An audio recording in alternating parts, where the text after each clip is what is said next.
Assalamualaikum warahmatullahi wabarakatuh.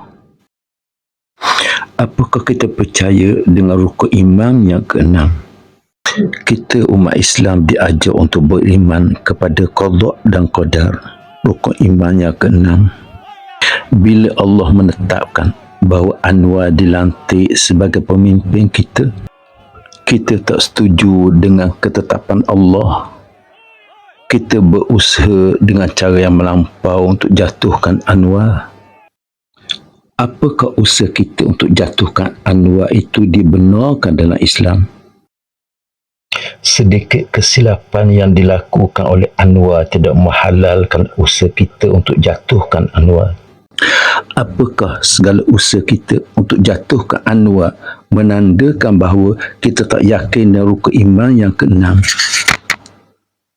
Apakah tindakan kita ini menunjukkan bahawa kita tak beriman dengan rukun qada dan qadar?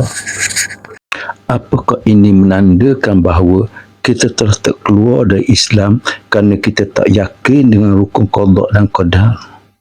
Semoga pandangan saya ini merupakan satu kesilapan.